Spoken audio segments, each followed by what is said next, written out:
Bacaan Kitab Suci Injil, Renungan dan Doa.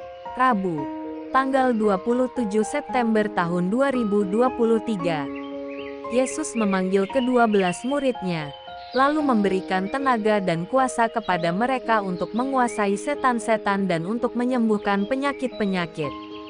Inilah Injil Suci menurut Lukas, bab 9 ayat 1-6. Maka Yesus memanggil ke-12 murid-Nya, lalu memberikan tenaga dan kuasa kepada mereka untuk menguasai setan-setan dan untuk menyembuhkan penyakit-penyakit. Dan Ia mengutus mereka untuk memberitakan kerajaan Allah dan untuk menyembuhkan orang.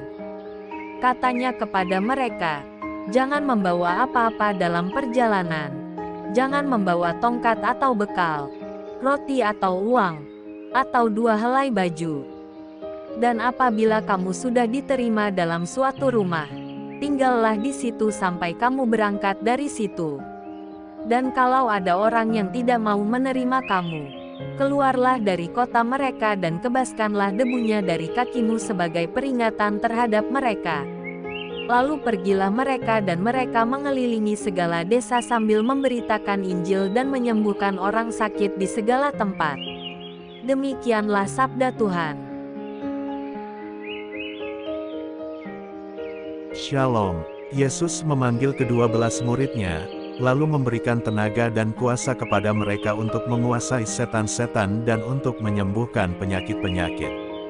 Injil hari ini Lukas bab 9 ayat 1-6. Yesus mengutus para murid tetapi melarang mereka untuk membawa bekal. Bukan untuk menelantarkan mereka, sebab bekal non-materi yang Ia berikan jauh lebih dari cukup. Mereka diberinya tenaga dan kuasa untuk mengusir setan dan menyembuhkan penyakit, yang kalau dipakai dengan baik pasti mendatangkan kebaikan dan tentu saja membuat mereka tidak berkekurangan. Dengan pergi tanpa bekal, mereka diajak untuk mengandalkan Tuhan dan secara total melaksanakan tugas perutusannya, tanpa disibukkan dengan urusan perbekalan. Selain itu, karena tanpa bekal, mereka juga akan selalu ingat untuk kembali kepada Yesus, Sang Sumber hidup sejati. Secara sederhana, Injil ini dapat kita terapkan dalam keterkaitan erat antara hidup, doa dan ekaristi dengan hidup sehari-hari. Dalam doa dan ekaristi, kita datang kepada Tuhan untuk menerima tenaga dan kuasa dari-Nya, kemudian kita kembali dalam rutinitas hidup sehari-hari untuk melaksanakan tugas perutusan dari-Nya. Di waktu yang akan datang, kita berhenti dari pekerjaan-pekerjaan kita dan kembali lagi kepada Tuhan guna menerima tenaga dan kuasa yang baru, kemudian pergi lagi untuk bekerja.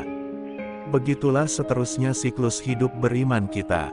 Kita bekerja dan menjalankan rutinitas hidup sehari-hari dengan bekal, tenaga dan kuasa dari Tuhan sendiri. Marilah berdoa.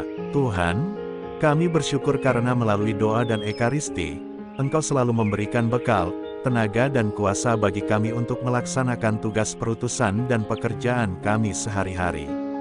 Amin. Tuhan Yesus memberkati. RHPE Channel.